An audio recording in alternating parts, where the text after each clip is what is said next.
(2023년 9월 24일) 르호브 말씀 묵상에 오신 여러분을 주님의 이름으로 환영합니다.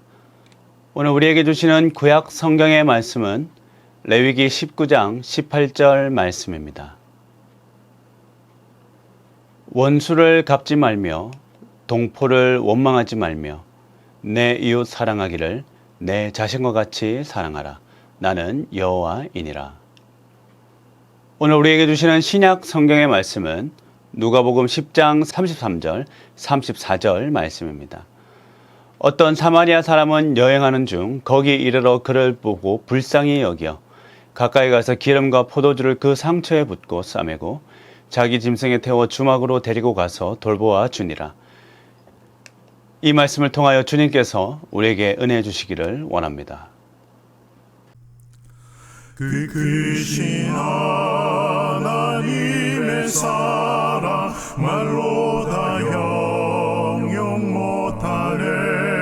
저 높고 높은 별을 넘어 이 낮고 낮은 땅 위에 죄범한 영혼 구하려 그 아들 보내사 화목제물 삼으시고 죄 용서하셨네. 하나님 크신 사랑은 증량다 못하네. 영원히 변치 않는 사랑 성도여 찬양하세.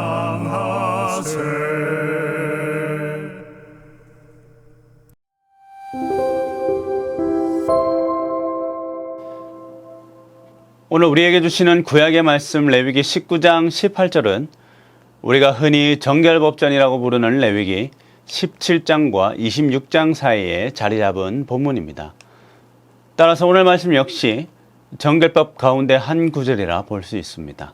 특별히 19장은 사람과 사람 사이의 관계에 관하여 언급한 내용들이 많은데요.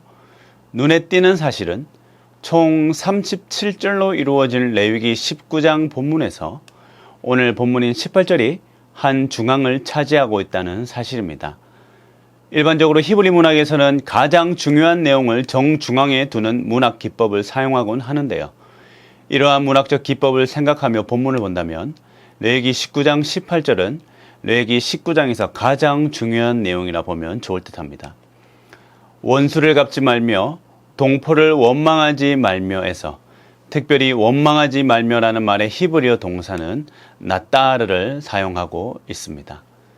이 단어는 무엇인가를 품고 있다는 뜻에서 주로 사용되는 동사이기에 아마도 누군가를 싫어하는 마음을 가슴속에 담아두는 상황을 그리고 있는 듯합니다.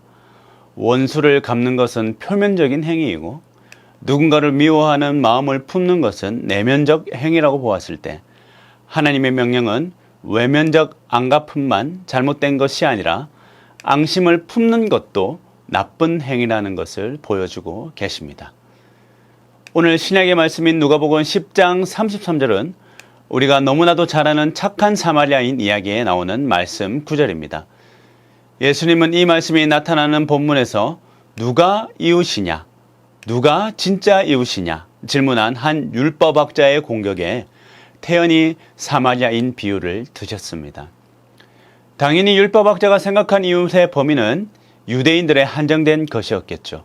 하지만 예수님은 그러한 율법학자의 인식을 단번에 깨버리셨고 오직 사랑을 실천한 사마리아인, 곧 유대인들이 혐오에 맞지 않는 이 사마리아인이 참 이웃이었다는 사실을 보여주십니다. 예수님은 이 말씀을 통하여 진짜 이웃의 범위를 유대인 집단을 넘어 세상의 모든 이가 우리의 이웃이 될 수 있음을 선포하셨습니다.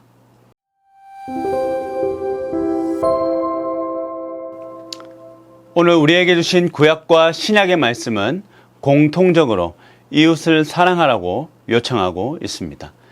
특별히 우리는 레위기 19장 18절의 말씀이 누가복음 10장 33절부터 34절 말씀뿐 아니라 신약에서 예수님이 네 형제를 내 몸과 같이 사랑하라고 하신 마태복음 19장 19절, 22장 39절, 누가복음 12장 41절과 로마서 13장 9절 등의 말씀의 기초가 된다는 사실을 알 수 있습니다.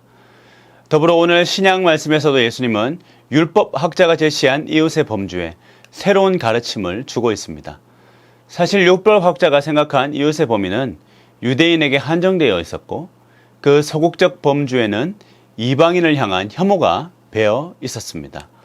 오늘 구약의 본문인 레위기 19장 18절에서 언급했던 것과 마찬가지로 율법학자는 다른 이에게 원수를 갚으며 앙심을 품고 있었던 것이죠. 구약은 이웃을 사랑하라고 말합니다. 신약은 그것을 확장합니다. 그리하여 오늘 본문들은 우리가 사랑해야 할 이웃은 우리 주변의 누군가이기도 하고 우리가 모르는 누군가이기도 하다는 것을 알려줍니다. 하나님에게는 그들 모두 사랑해야 할 자신의 백성일 따름이기 때문에 그러합니다.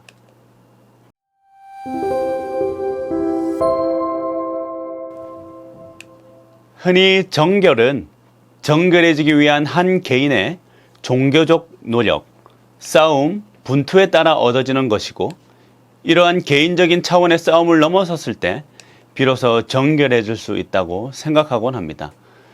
그래서인지 우리는 정결법이라는 말을 들을 때 그것이 마치 종교인 정결수양법을 수록한 것처럼 여기곤 합니다. 물론 그러합니다. 하지만 정결해지기 위한 레위기의 요청에는 나와 너가 함께 합니다.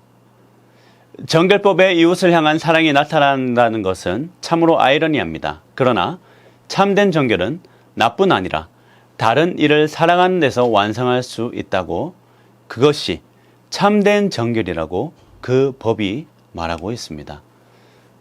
사마리아인의 비유도 그렇습니다. 유대인의 관점에서 본다면 율법학자는 정결한 자입니다. 이야기 속의 제사장도 그러하고 레위인도 그러합니다. 그들은 유대인에게는 분명 정결한 자입니다. 그러나 하나님의 관점에서 그들은 온전히 정결하지 못합니다.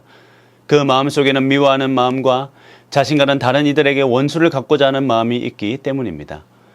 정결해지고자 하는 나의 노력은 우리를 분명 정결하게 합니다. 그러나 그것은 반쪽짜리의 정결입니다. 나의 너가 더해질 때 참된 정결이 있습니다. 늘 하나님 앞에 정결하고자 노력하십니까? 분투하시며 종교적인 가치들을 지키고자 하는 열망을 가지고 사십니까? 참으로 훌륭한 마음가짐입니다. 그러면 이제는 그 열망과 노력을 다른 이들에게도 펼쳐 보이세요. 그렇습니다. 이제 우리는 비로소 정결한 자라고 말할 수 있습니다.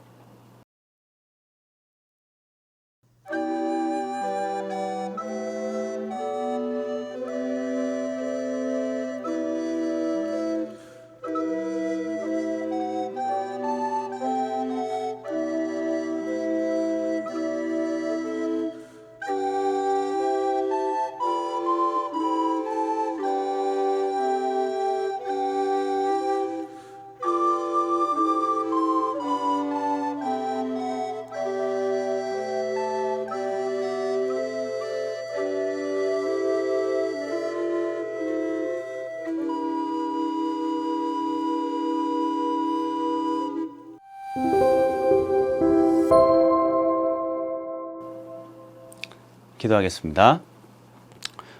오늘도 말씀으로 찾아오신 하나님의 은혜를 감사드립니다. 오늘 우리 말씀을 통하여서 우리 이웃을 사랑할 것을 배웠습니다. 이것은 우리가 정결하게 되는 과정 가운데 하나라는 사실을 알게 됩니다.